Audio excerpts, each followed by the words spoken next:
Welcome back. Quick Takes by CLN, and we're here with Jim Guilkey, CEO of S4 NetQuest. Hey, Jim, how are you? I'm doing great. Great. Thanks for joining us. Well, thanks for having me. Appreciate the time.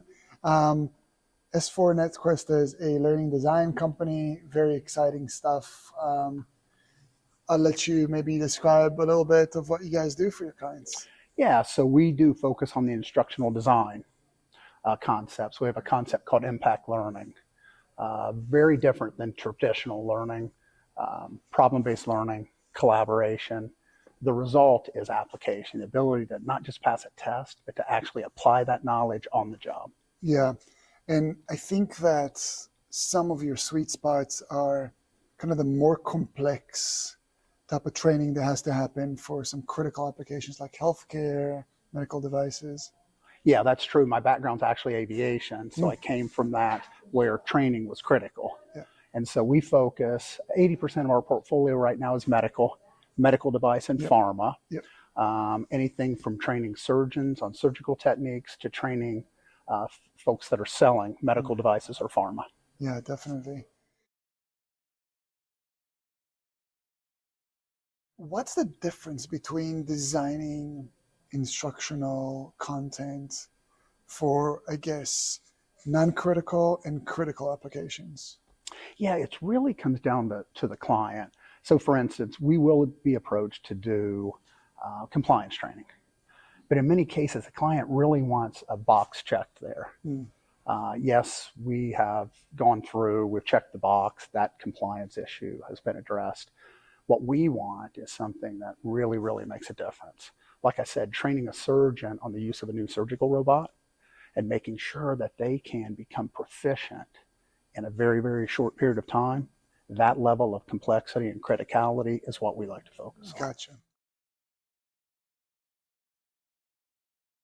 How do you help your CLOs and learning leaders measure the impact of the instructional programs that you work on? The Holy Grail. Yeah, Measurement. definitely. Yes. Again, that's kind of up to the client. We're very big on measurement. As an example, we redid 6 of the largest call centers for a major insurance company. And the outcome of that, what was measured was things like first-time call resolution, eliminating calls to the help desk. We actually increased employee retention by 25%. Measurement is very difficult. And it isn't that it's necessarily that difficult to do. It takes time and effort that a lot of companies don't necessarily want to put forth. And I think it is the Holy Grail. We have found some ways in working with clients to do that. I think we need to do a lot more work in that area. Yeah, such as? Again, I'll give you a prime example, Salesforce. Yeah. How do you know whether or not they sold more because of the training? Well, the way you would actually do that is train half of the sales force in the new way. Right.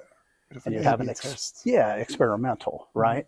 But companies don't want to do that. They don't want half of the workforce to be not trained because they look at your stuff and say, I can tell that's better. Why would I do that? Yeah. Well, do you really want to measure it? So it's that kind of thing, and really figuring out what is their dedication to actually measuring and how far are they willing to go to do that. Yeah, no, it's interesting. I feel like you guys take a lot more time on the front end, the strategy, thinking it out, than a lot of our learning leaders, are accustomed to, perhaps. Yeah, and again, everything moves so quickly, so everybody's in a hurry. But you're exactly right. What we find is if you do more time on the front end, it's going to be better on the back end, and that you'll save time there, and you're going to get a better product. Yeah, for sure. That's great. That's the take today. All right, thank you very much. Another CLN Quick Take.